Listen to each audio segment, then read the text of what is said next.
Well, good morning, everyone. Thanks so much for those who are able to join us here in the room, as well as everyone who's tuning in virtually via the Zoom option. My name is Hannah Thompson-Weeman. I'm with the Animal Agriculture Alliance. If you're not familiar with us, we are a nonprofit, and our mission is to bridge the communication gap between farm and fork. Obviously, we focus on animal agriculture, and we debunk a lot of myths and misinformation out there about animal agriculture. So when we heard that CAST was having a paper come out that dealt with an important topic like farm animal welfare, we immediately volunteered to partner with them on this event because we recognize how important the conversation around farm animal welfare is, and having accurate information about that subject and how it interplays with economics and societal values and things like that is essential for our industry. So we're very excited to hear the insights this morning from the report. And again, we appreciate all of you joining us. Our President and CEO, Kay Johnson-Smith, is also here in the room. And I have to give this quick plug. If farm animal welfare and communicating about issues relevant to animal agriculture is something that you're interested in, our conference is coming up next week here in the Arlington area, our annual Stakeholder Summit, where we'll be talking about issues facing animal agriculture, the future of the industry, communicating with key influencers like the media, consumers, restaurant and retail brands. So we'd love to have you at our Stakeholder Summit. You can check out our full agenda at animalagalliance.org/summit, as well as the hashtags AAA18 and Protect Your Roots. So with that, I'll turn it over to Kent Chesky from CAST, who'll give a more in-depth introduction for this morning's program. Thank you all. Thank you, Hannah, and thank you for your assistance with today's program. We're really pleased to be here. We'll be doing this briefing this morning in addition to later briefings today at the House of Representatives and also at the Senate. So thank you for joining us, and thank you to those who are tuning online. I want to just maybe just do a quick overview of CAST, what we do, why we do, and a little bit about how we do what we do. Our mission is to, through our network of experts that we assemble, interpret and communicate credible science-based information, and we disseminate that then to policymakers and media and the public with the idea of helping share understanding about the science and technology of food and agriculture and why it's so important. Our vision is a world where decision-making related to agriculture and natural resources is based upon credible information derived through recent science and consensus building. You see a picture of Dr. Norman Borlaug, played an important role in the formation of CAST.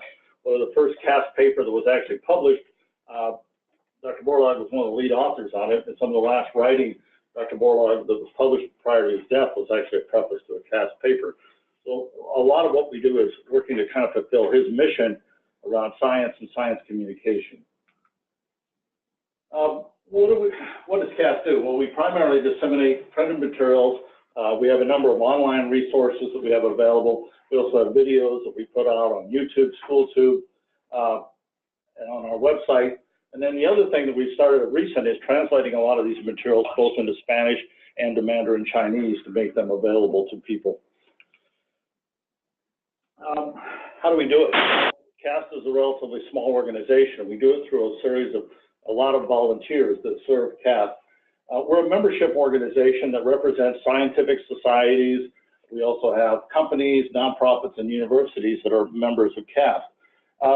Currently, we have 160 plus active volunteers working on various publications that will be released. And when you look at the makeup of where do those folks come from, about 2/3 of them come from academic areas, another 15% from government, 15% from companies, and then about 5% from nonprofits. Over the last 10 years, we keep track of a lot of the data on the people that work on our papers. We estimate that more than 650 volunteers have volunteered since 2007 to help us with the production of the CAST papers. We do this in a number of unique formats. We have issue papers. We also have special publications, with which you're seeing today, task force reports and commentaries. And then for all of the things that we do is a quick cast. So you'll find in front of you today a quick cast, which is basically a one-page summary that summarizes a lot of the information that's in there. All of these, the quick casts are free on our website to download and get those information as well. These are some pictures of some of the recent publications we've done. We have a number of other publications that we'll be releasing over the next several months. We have a paper on omega-3 fatty acids that will be released in May the 8th. This is one we're not going to be releasing in Washington, D.C. This is actually going to be done at the American Oil Chemists Society meeting in Minneapolis. We have a paper on genome editing in agriculture methods application that we're working out and finalizing a date in mid to late June that we'll be rolling that paper out. And then we also have a paper on the impacts of free-range poultry systems on animal health, human health, productivity, food safety, and animal welfare issues that we'll be sharing in late July. And then we have another paper on food loss and waste, which the paper is completed. We're just trying to finalize kind of a time to come and roll that. It'll be sometime this summer as well. One of the other things that I would share with you that we do at CAST is we publish every week an e-newsletter called Friday Notes, and it's kind of a summary compilation of a lot of what's happening in the area of science and agriculture. We send this out electronically. It's lots of different areas that we cover, legislative updates, particularly looking at the science and science behind a lot of those issues. If you are interested in getting on this list, maybe see me after today's event, and we'll see if we can get you on that list to receive that every week. Also, we welcome your ideas and suggestions. One of the things that you find on our CAST website is we have a submit an idea button. So if you say, well, this looks like a topic maybe that would be good for CAST to consider for its future publications, you can actually click on there. It's not a long form. It asks you, your name, contact information, a couple of questions about why you think this is a relevant topic, why you think CAST should take this on as a potential topic. It goes through a vetting system within CAST, and if we see merit that idea, we'll come back and get additional information. But it is a way for us to kind of get ideas and thoughts generated that we think will make good CAST publications. And anybody, they can be a member of CAST, an interested person in that, somebody. We get a lot of suggestions and ideas from lots of different areas. Again, a little bit about our information. One thing I would point out, if you notice on the, I guess it would be the lower right, the picture with the dots shows where CAST publications are downloaded. So we're getting reach for our publications far beyond the U.S., far beyond North America, and into lots of different areas. And the translations that we've done have kind of helped assist with that. Well, to the main program today, we're very pleased to be here to share our latest CAST publication, the scientific, ethical, and economic aspects of farm animal welfare. And when we do these reports, we put together a task force of subject matter experts, and we select a chair, in this case, a co-chair, and they, through their work, then kind of summarize the available literature, write the document, and go through various stages of production to get where it's here today. Very pleased to have with us Dr. Candace Croney, who's a professor of animal behavior and well-being in the Department of Comparative Pathology and Animal Sciences at Purdue University. She received her master's and doctorate degree, philosophy degrees in applied pathology at Penn State, and her baccalaureate degree from Rutgers. Dr. Croney's research, teaching and university extension efforts focus on animal welfare, the effects of rearing environments, and enrichment on animal behavior, as well as the bioethical issues associated with animal care and use. She served as the assistant director of conservation education at the American Zoo and Aquarium Association, and held faculty positions in animal behavior and bioethics at Oregon State and at Ohio State. Her research on farm animal cognition has been featured in national and international broadcasts by National Geographic, the BBC, and their affiliates. She also serves as a scientific advisor on animal welfare to several groups, including the American Humane Association, Bob Evans Farms, Michael Foods, and Wayne Farms. Help me in welcoming Dr. Croney to share with us the key findings and the highlights of this paper. Thank you.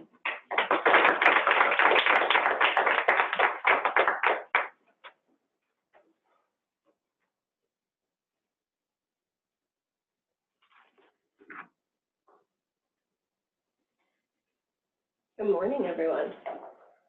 Thank you, Kent, for the great introduction, and Hannah as well. I would love to thank CAST for the opportunity to serve as one of the co-chairs of the paper I'm going to present today on scientific, ethical, and economic aspects of farm animal welfare. I certainly would like to thank our host this morning and our partner at the Animal Ag Alliance as well as CSAR. I'd be remiss if I didn't acknowledge the contributions of my co-chairs, Dr. Bill Muir and Dr. Joy Mench, as well as all of the contributing authors to this particular report. And frankly, I also should thank my colleagues across the United States, all of whom could not be invited to serve as authors of the paper, but whose work is really integral to what you'll hear presented today.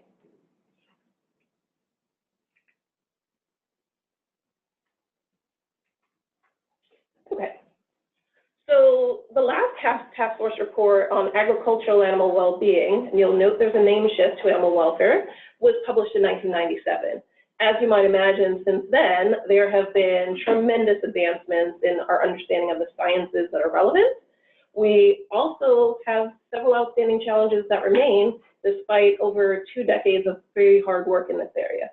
What I'm going to present to you today, in addition to those topics, are the priority research areas our group identified, along with actions we think are needed to address animal welfare effectively to ensure sustainable U.S. food production.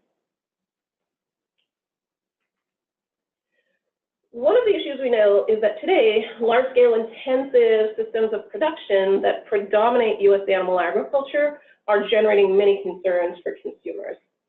Increasingly, what we're hearing is that consumers are linking animal welfare concerns to notions they have about sustainability and the social responsibility of food production systems. And increasingly, people seem to be using animal welfare as a proxy indicator of other attributes of food that are important to them, including safety and quality. Addressing animal welfare appropriately in this sort of political dynamic then involves looking at the roles of both science and ethics in order to evaluate, understand, and frankly, improve welfare where we can. Science gives us many really important tools, much of which I'll talk to you about today. Science, for instance, can tell us the answers to questions such as what are the effects of housing animals in certain types of systems? What are the risk factors associated with those? And how can we manage those risks effectively? What science cannot tell us is what is acceptable quality of life for animals, or what risks are acceptable to take with animals. These questions fall squarely under the purview of ethics, and therefore those who tend to study these kinds of issues have generally taken one of 2 major approaches. They typically tend to look at the consequences of using animals. This might fall in the domain of animal welfare, or focus on respect for individuals and constraints on using individual animals. And here's where we start to get into conversations around animal rights. Now, one factor that becomes incredibly important as we have conversations about animal welfare, whether we are focused on the science or the ethical domain of the topic, is to really understand and come to consensus on a definition of what we mean. Recently, the World Health Organization has given us a definition that states animal welfare means how an animal is coping with the conditions in which it lives. As a component of that definition, they go on to state that animals are in a good state of welfare if we attend to their nutrition, if we ensure they're comfortable, if they're safe, if they're allowed to express innate behaviors that are important to them, and particularly if they're not suffering from negative emotional states such as pain, fear, and distress. They also go on to talk about the importance of having positive experiences for animals as well. Clearly, if this is the working definition we have, we need to develop metrics to be able to actually understand what the state of the animals are according to this sort of definition. To do this requires multidisciplinary studies involving several areas of the biological sciences as well as the social sciences. Speaking of the social sciences, economics becomes incredibly important to study here. The role of economics in animal welfare, and particularly the role of consumers and citizens in driving thought processes, policies, and frankly, markets for animal welfare cannot be understated. It's been well established in the literature at this point in time that there may be, in essence, a citizen versus consumer conflict in thinking about animal welfare. In other words, people are willing to vote to ban production practices or vote to support production practices that they're actually maybe not so willing to pay for in the marketplace. In essence, creating an unfunded producer mandate for animal welfare. Right? And nowhere else have we seen this play out more clearly than in California's Proposition 2, where voters, in essence, banned the use of the standard battery cage for laying hens. However, if we look at the percentage of eggs purchased in California, less than 10% come from cage-free egg systems. Okay. Clearly then, consumer preferences, their tastes and their values relative to animal welfare are not homogeneous across species. They're certainly not even homogeneous across products. Okay. There is no single answer as to what animal welfare standards could possibly meet the demands of all parties at any point in time. What we do know is that consumer purchasing relative to animal welfare relates to the level of concerns people have. In a recent study that was conducted, what demographic factors jumped out that were associated with higher levels of concern included people owning a pet. So the emergence of the human-animal bond is starting to play out in regards to people's thought process about farm animal welfare. What we also know is that having a source of information on animal welfare becomes incredibly important as well. And in fact, the majority of people in this study could not actually identify a good source for animal welfare information. That's going to become a major point we're going to end on talking about communication and tying back to comments Hannah made to open the program. We also found that women, those who are younger, those who identified as Democrats, tended to be more concerned about animal welfare. And finally, there's this increasing notion that perhaps animal welfare is an externality of animal production. In other words, the market price that is paid for the goods people are buying does not really reflect all of the costs of production. Some have suggested those are subsidized by animals themselves through compromises to their welfare. So there have been many circumstances and many ways in which people have suggested that we might reduce these externalities. There have been sort of big notions about imposing meat taxes. There are ideas about pushing animal welfare units and creating markets for animal welfare. But there are also two major ways to move forward on some of these externalities, and that includes process regulations as well as labeling and certification. One major way of regulating animal welfare processes involves using law. And in fact, since the early 2000s, state ballot initiatives have been used very effectively to create new care standards for agricultural animals, particularly on farm. Unfortunately, what has happened is we've had a patchwork of state laws that are occurring all across the United States. They're highly variable, and some of these have actually resulted in interstate commerce issues and problems, frankly, for producers who are trying to meet the demands that are being placed on them. Another way of addressing these issues is voluntary care standards for animals. In order to meet consumer expectations for higher animal welfare standards, in addition to meeting demands for food, retailers and other industry groups have put together voluntary programs for animal welfare. Not surprisingly then, what we see is a plethora of certification labels and specialty labels showing up that are aimed at reassuring consumers that animal welfare-friendly systems are being put in place that address their concerns and that also reassure them, tying back to the food safety quality that is connected to food, that those are all being taken care of. Moving now to the advancements we've had in the sciences of animal welfare, I'll talk to you very briefly about some of the ways in which we now assess welfare. Since 1997, we've moved far beyond easily quantifiable metrics of welfare. So we're not just focusing on productivity, we're really comprehensively thinking about animal welfare from the standpoint of managing animals' physical as well as their mental health needs. Therefore, it's not at all surprising to see a number of studies that focus on factors such as what do animals prefer to have in their environment and what do they prefer to avoid, and how strongly do they have those preferences, how motivated are to access or avoid things in their environment. We now have much more nuanced evaluations of animals' physiologic responses to their environment, and particularly to stressors. We certainly incorporate metrics of presence or absence of disease, and it is not at all uncommon to hear people talking about emotions and mental states in animals. I no longer have to air quote feelings when I talk about animals, because we now know as real scientists, animals do have feelings, and we've got ways to sort of address those and gauge why they matter in terms of productivity and health and so on. And certainly we focus on species typical and abnormal behaviors as they give us a sense of how well animals are coping with the conditions under which they live. More than ever before, we have new methods of assessing animal welfare in addition to new metrics. So the area of functional genomics has become incredibly important. Looking at how genes respond to environments and other inputs helps us to evaluate animals in ways we've never been able to do before. The study of epidemiology, which allows us to look at data and determine, for instance, the prevalence of disease or chronic welfare-reducing conditions such as lameness or mastitis, and what factors impact those, help us more than we have ever been able to achieve in the past.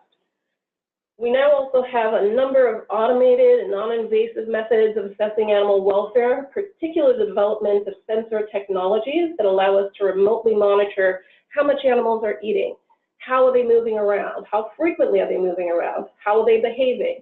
All of these tools now give us the opportunity to gauge more accurately than before what welfare states animals are experiencing, and really importantly, when things are changing for animals such that we might indicate disease or injury or some other factor that is happening that is different with the animals that we wouldn't, without that sensor technology, be able to determine quite as quickly or as accurately, particularly with animals in groups. Moving now to advancements and outstanding challenges, specific animal welfare issues that we cover in the report, and frankly that have been incredibly important to animal agriculture. I'm going to begin by talking about housing. We've probably spent the last decade and a half, going on 2 decades now, trying to address the topic of animal housing. We know that behaviorally restrictive housing systems or intensive confinement systems, such as the standard gestation stall for sows and the traditional battery cage for laying hens, raises a number of welfare concerns for many members of the public. However, it is not just as simple as giving animals more space or moving animals into group housing systems, as has been proposed by some entities. What we need to think about is the fact that these systems were invented for reasons, right? These include maximization of use of space, maximizing efficiencies, but they also include really important factors such as providing individual monitoring and care of the animals and their feed. Right? And so it is incredibly important to also remember that these systems were put in place to protect the animals from each other, particularly when there might be competition around resources such as food, because it's imperative that we keep those animals safe as well as producing. Now that said, indeed these systems are behaviorally restrictive, and therefore any alternative that's produced, particularly a group housing system, has the insane challenge of having to meet the benefits that are derived from intensive confinement systems while affording animals greater freedom of movement, while also helping producers to hit the desired production outcomes. So this is no small feat. So it's no wonder that we have been doing this for the last 20 years.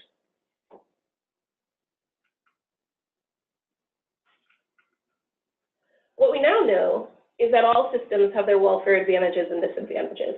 There's no simple or objective way to rank systems. What we do know is that the system design and the management of the system happens to be key. A major research priority for us right now is to figure out how to better incorporate animal behavioral needs into housing and environmental design, how to make alternative systems affordable and scalable for producers at all levels of production, and frankly, how to communicate those effectively to the public. Another area in which there's been great discovery is along the idea of animal pain. Pain is typically associated with routine husbandry and management practices on farms. Pain is a topic that is of incredible salience to animals and their welfare. It is also very resonant to consumers, and frankly, it presents an ethical issue. Pain mitigation, however, as many of you know, is not routinely provided on farms during routine husbandry practices. And there are a number of reasons for that. Legality of use becomes one of the most important issues. Certainly there are concerns about residues in tissues, particularly that people might consume. It sometimes is impractical to give pain relief, depending on the procedure, depending on what is happening on the farm. The efficacy of the pain-relieving agents we have has been troublesome in the past, and frankly, economics have constrained providing pain relief to animals on farms. Where we've made much discovery in the past decade or so is really understanding how pain is perceived by animals. We now know that, in fact, when animals undergo painful procedures, they are, in fact, processing that pain, right? We've also developed ways of understanding how to mitigate that pain. So there's been quite a bit of work looking at the effects of the non-steroidal anti-inflammatory drugs in relieving pain associated with castration in pigs and calves and dehorning relative to cattle. In addition, there's new evidence emerging that local anesthetics might be potentially effective in relieving pain associated with castration in piglets, and certainly in terms of disbudding of calves, particularly when used in combination with the non-steroidal anti-inflammatories. In fact, there's lots of great data that shows reductions in vocalizations, kicking, bucking, moving away, all behavioral indicators of pain in cattle that are actually disbudded using pain protocols. However, a major research priority here is that we still don't have enough pain-relieving agents that are efficacious and safe to use, so we need a lot more research in this area and market support to get more pain mitigation available for our farmed animals. Frankly, related to this topic, we also need to explore alternatives to painful procedures and obstacles to implementing them. Today, however, we are fortunate that we have new technologies that weren't available in 1997. We now have genome editing techniques such as CRISPR that can allow us to facilitate welfare by eliminating the need for painful practices. We can more efficiently and much more quickly select for polledness in cattle and not have to worry about what we might also be selecting for that we don't necessarily want using traditional methods of selective breeding.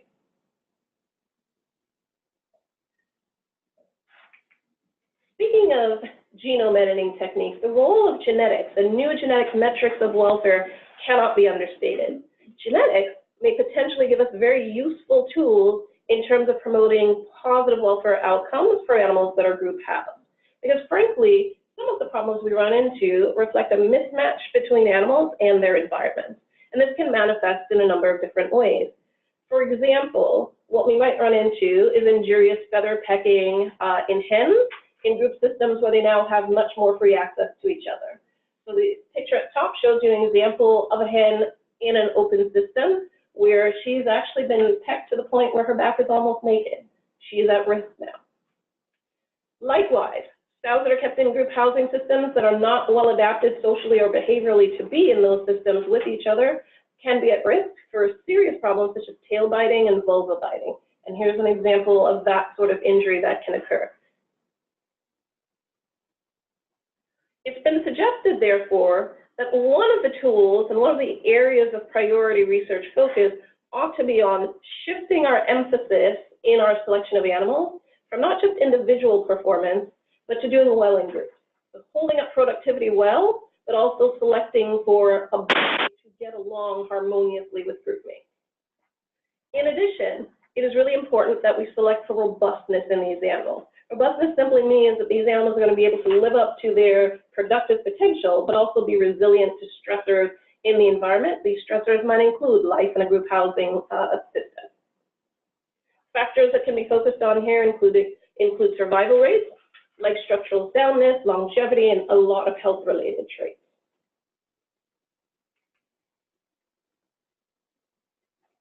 Nowhere have we made more progress in the study of animal welfare than in the impacts of animal handling on animal outcomes.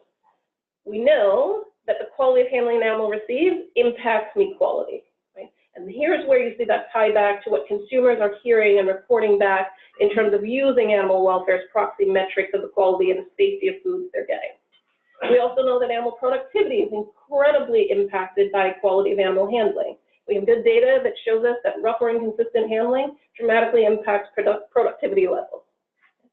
And as a result of the work done by Temple Grandin and others, we now have new ways of scoring animals, new numerical scoring systems that can be used on farm, measuring factors such as vocalization, slips, falls, how many times handling aids are applied, that are also useful in meat audits that can help us to facilitate the quality of experiences animals are having, even as they move towards the processing part of their life. Certainly, we've had a ton of progress in terms of designs of some types of equipment, including things like loading ramps and transport vehicles that facilitate better welfare outcomes than others. And we've absolutely done a world of good in terms of understanding transport stress in animals and what contributes to it. Here, though, we have a major priority area of research emerging, which is how to mitigate those transport stressors for animals, and particularly as we deal with animals moving from different climatic conditions to others. Rough or abusive handling on farms has presented a black eye both for public perception of animal agriculture and also really for the welfare outcomes of the animals themselves. It's also an ethical issue that's being created on our farms that we must address. So new ways of training personnel, supervising them, and understanding what gives us good compliance with best practice is going to become incredibly important. And last, in regards to animal handling, one of the most important and most understudied areas at this point in time is really what we need to do to support non-ambulatory animal welfare on farms. How can we develop good protocols for addressing non-ambulatory animals? What equipment, tools, and resources can we make available so that we can facilitate better outcomes for these animals on farms who cannot be moved safely otherwise?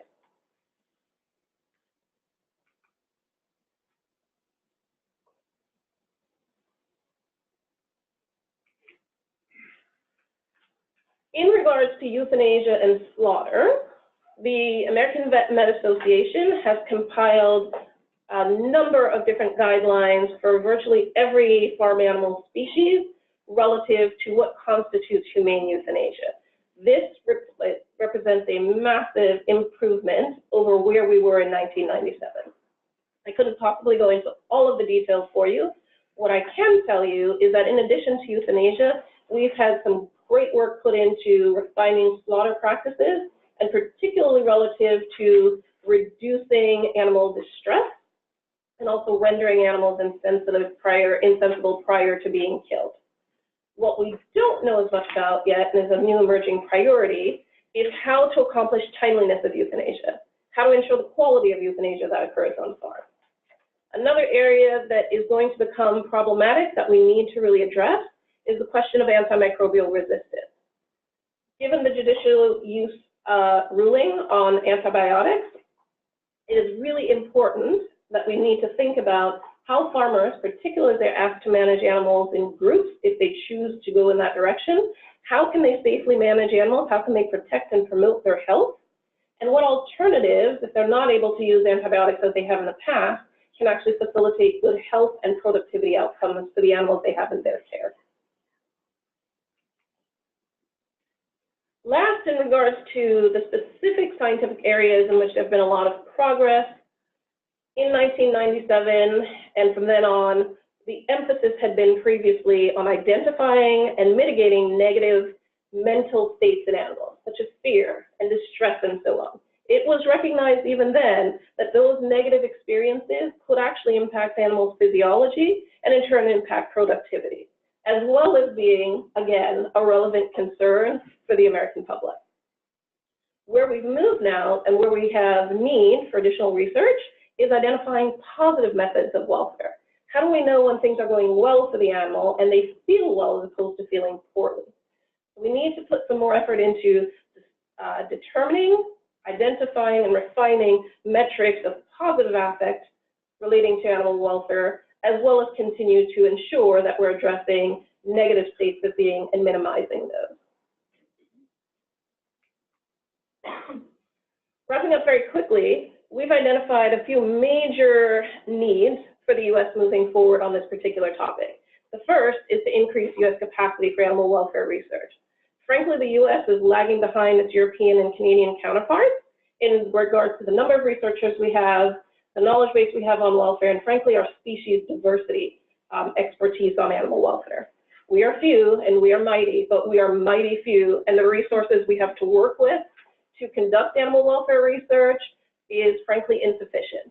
This area of study is well underfunded, and it is really important not only that we build capacity to increase the opportunity to do the research that I've identified must be done, but frankly, what we also need is to focus on U.S. production systems and management and not just rely on what is coming from other countries, right? It is critically important that we do this to support our farmers and to support the idea that we are able to address animal welfare effectively as increasingly people think about it as a key component of agricultural sustainability. We also need transdisciplinary research and funding mechanisms to promote that and coordinated policy setting. Here's where we're going to need both the biological and social sciences to help provide insights so that, one, we understand factors such as stakeholder values. If we're going to promote new systems or new practices, we need to know who's invested in those and who's going to support those. Along those lines, we need to know what the cost of those practices and procedures are going to be. We want to know what consumers are going to be willing to pay. And frankly, it's important that we understand how all of this is going to tie back to sustainability of solutions. There also needs to be some sort of consistency in policy setting relative to animal welfare that includes scientists as well as all other relevant stakeholders. And last, and this is going to be a nice tie into where we began, the importance of not doing science in a vacuum and communicating animal welfare is going to become incredibly important. What we now know more than ever before is there's not one homogeneous entity that's called public. There are many publics, and our communications need to be targeted towards them so that they understand better than they ever have before that we are serious about addressing animal welfare, that we hear the concerns, and that we are making sure they have good quality science-based information to guide their purchasing behaviors. Okay? Consumer sources of information need to therefore be rethought. Where we're putting information out to the public must be reconsidered. People are going to very different places than they were in 1997 to get informed about animal welfare, at least for those who take the time to do that. It's important that we have the mechanisms to get education and educational materials on animal welfare out to the public. Those, by definition, must include that science ethics interface that I talked about before. And here, the role of cooperative extension is going to become incredibly important in terms of creating new boots on the ground to get the word out and to engage with the public on the very important topic of animal welfare, which frankly is becoming a limiting factor in terms of our agricultural success and competitiveness. So, with that, I would be happy to take any questions you might have.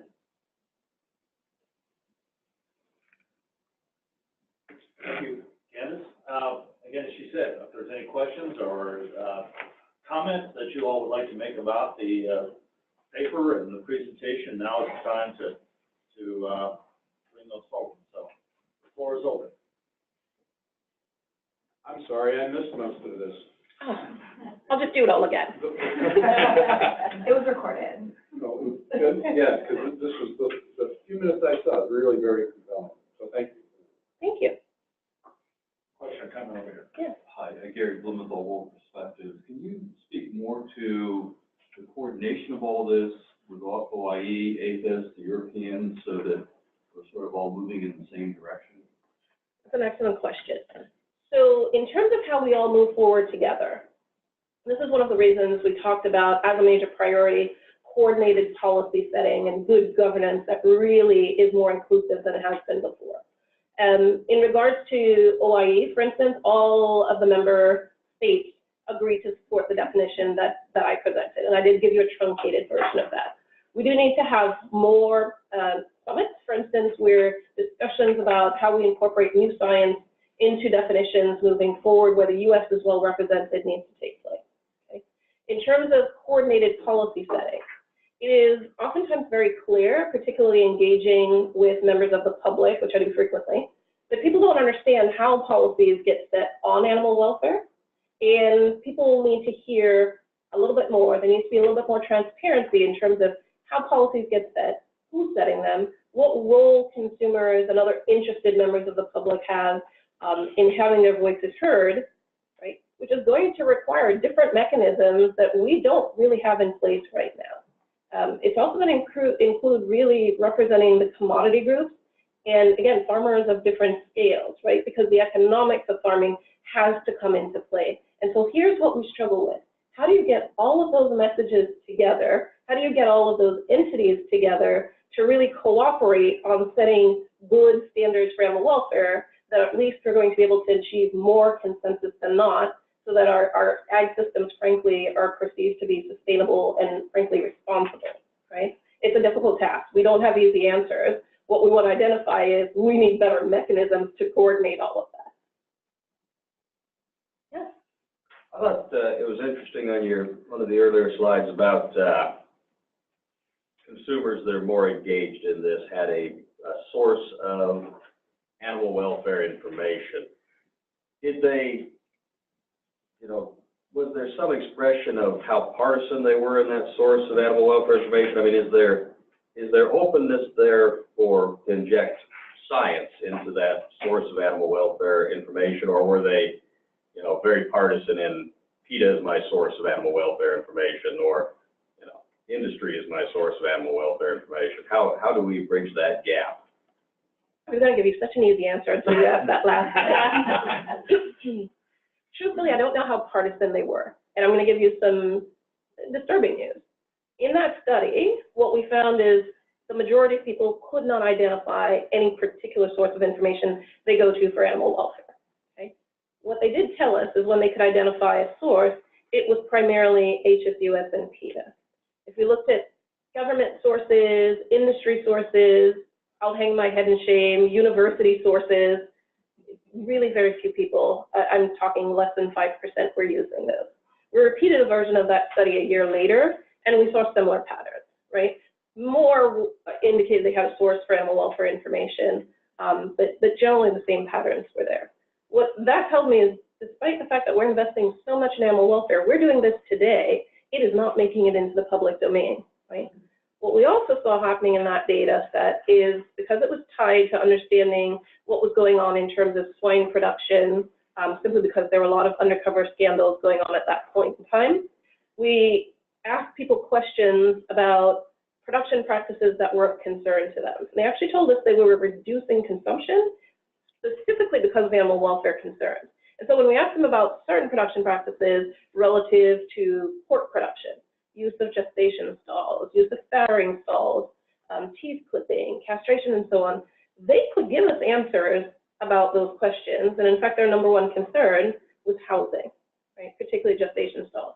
So the interesting thing is that couldn't possibly happen in absence of having an information source on animal welfare, which means someone is educating the public.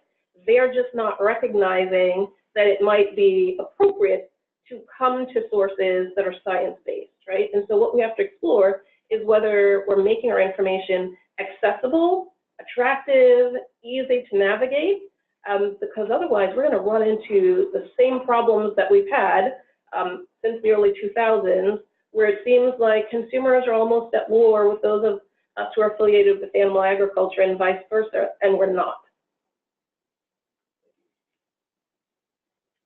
Yes? Did this study look at all at, you mentioned funding, other sources of funding, where these sources of funding can come from? Because some of the commodity groups are limited in their ability to utilize some of their funds for research and how it can be used. Yeah. So the only major sources of funding we have for animal welfare research in the U.S., the primary bucket is USDA NIFA. The different commodity groups may have the ability to fund smaller levels of projects, but that's really what's constraining us in terms of finding solutions to some of these problems that are emerging. It's also why we're oftentimes, frankly, a little bit vulnerable and depending on information that is coming from Canada and parts of the European Union, where their systems are very, very different, right? And frankly, the support for their farming systems is very different. But in absence of good information, because there are not diverse and frankly large enough pots of funding in the United States for animal welfare, we sometimes have people suggesting that we should do what is happening elsewhere, and some of those systems and practices are not necessarily relevant to the United States, and that's a serious problem.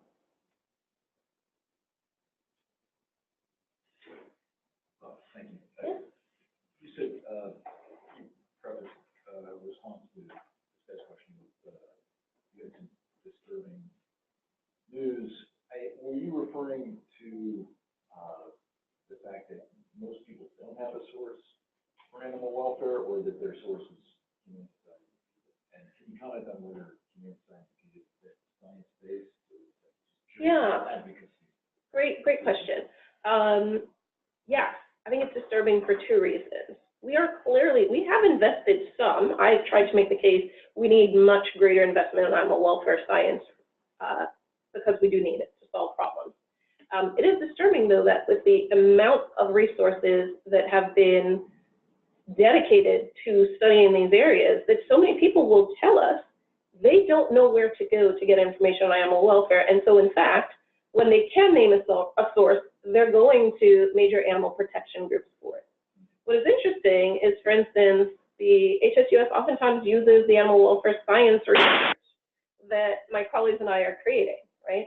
But because there's an advocacy component there, and it's typically not in favor of animal agriculture, and certainly not in favor of large-scale intensive animal agriculture, how that science is filtered into a message for consumers is potentially problematic, right? So we want to get more objective, science-based information directly to the consumers so that at least people have good information to inform the choices they're making, whatever those choices are, right? And I would be remiss in not saying that certainly we are doing advocacy work in animal agriculture as well. What we want to make sure is that whatever advocacy we're doing is based on good objective science to the extent that science can be completely objective, right?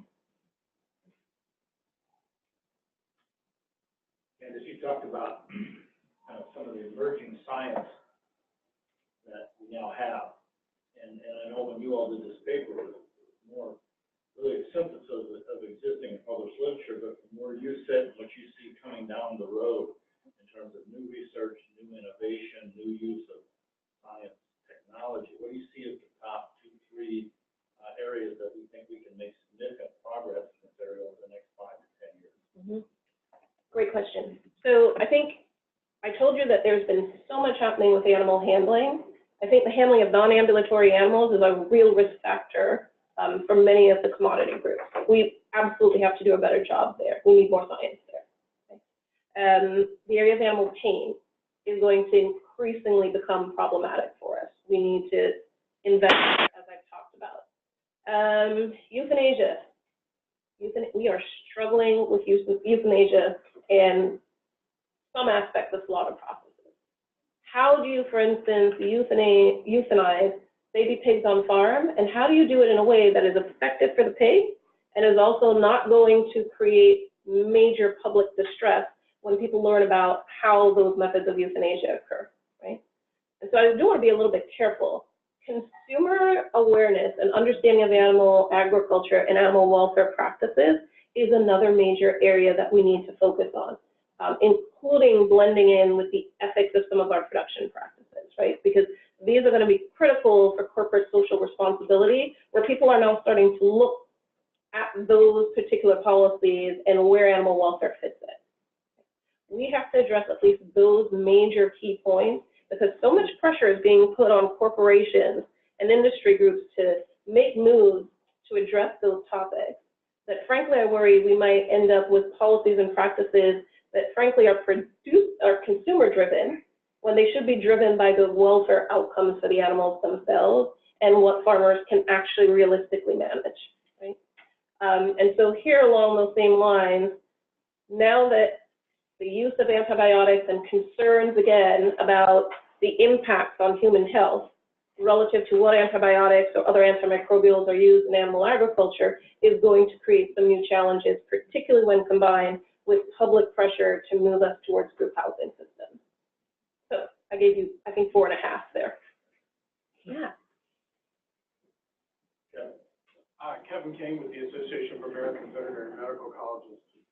One of the, he talked about targeted communications and consumer sources of information. Where do the universities come down? I mean, in looking at this, do you see the universities as a trusted source of information or not a source at all for a lot of people?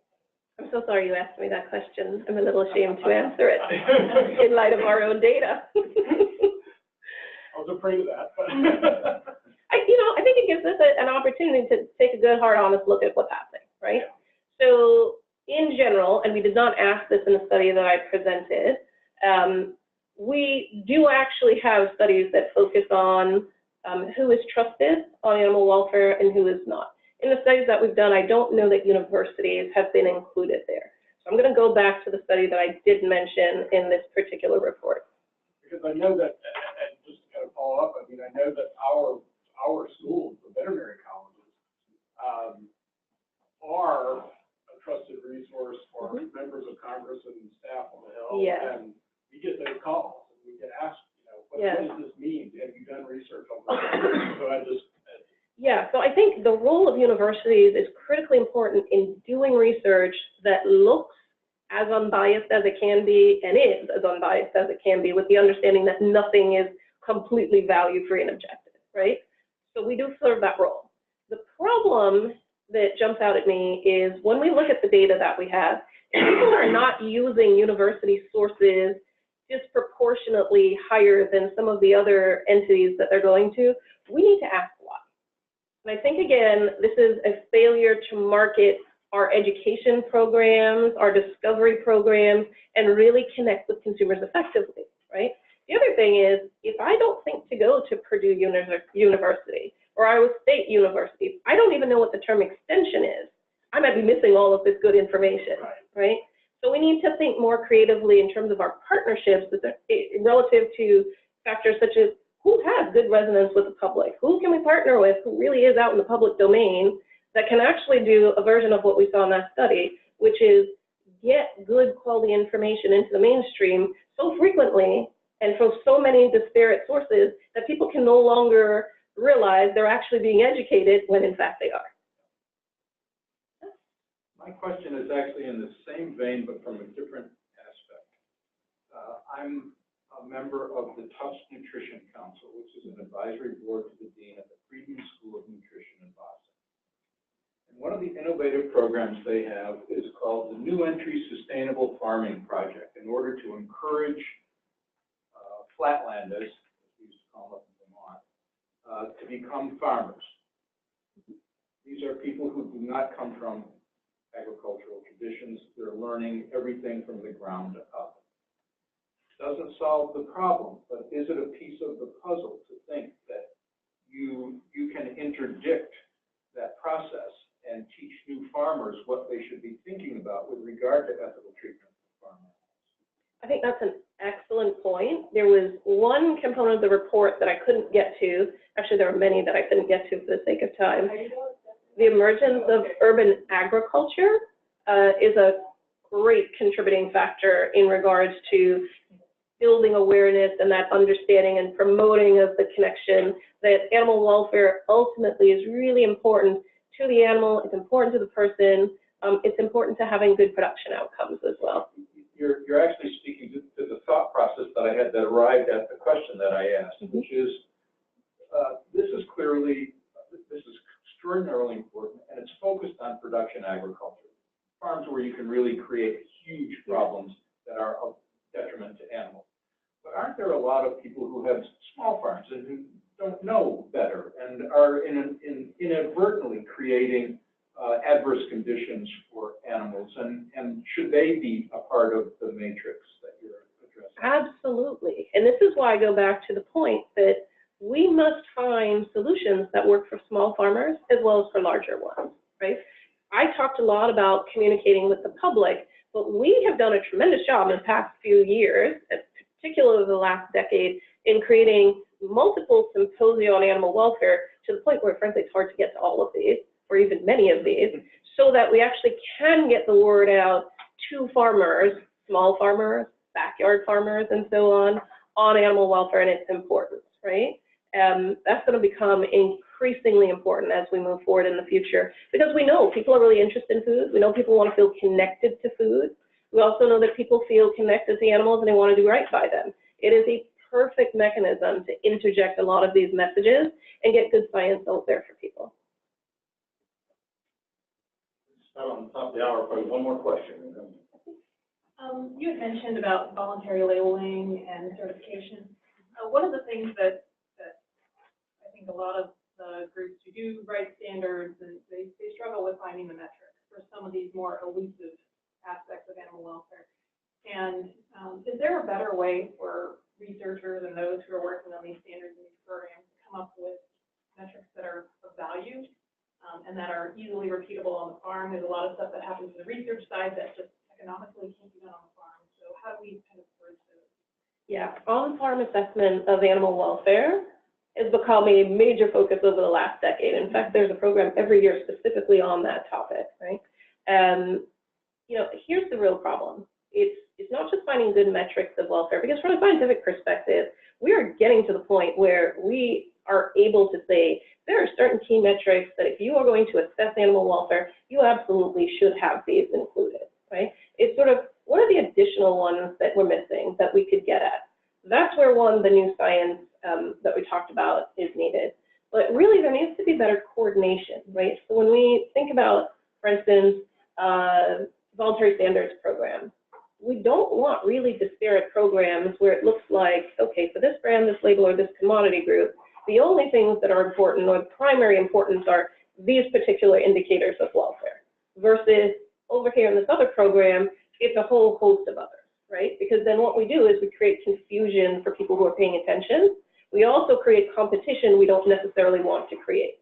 So then this program is better, or this brand is better because they don't allow this, or they do allow that, and their metrics look like this versus that. That's where that sort of coordinated policy setting becomes really important, right? And we don't yet have that.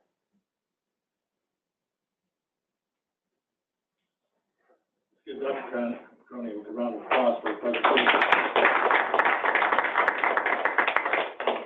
On behalf of CAST, I'd like to thank you for being here today. I'd like to thank the Animal Agricultural Alliance for your help, American Farm Bureau for hosting this today, so thank you. There are a number of copies of the reports. If you know a colleague that would appreciate or value having this report, please feel free to take an extra copy with you, and the rest of them will pick up and use it some other briefing today. But again, thank you for being here, and thanks for coming out to hear our report.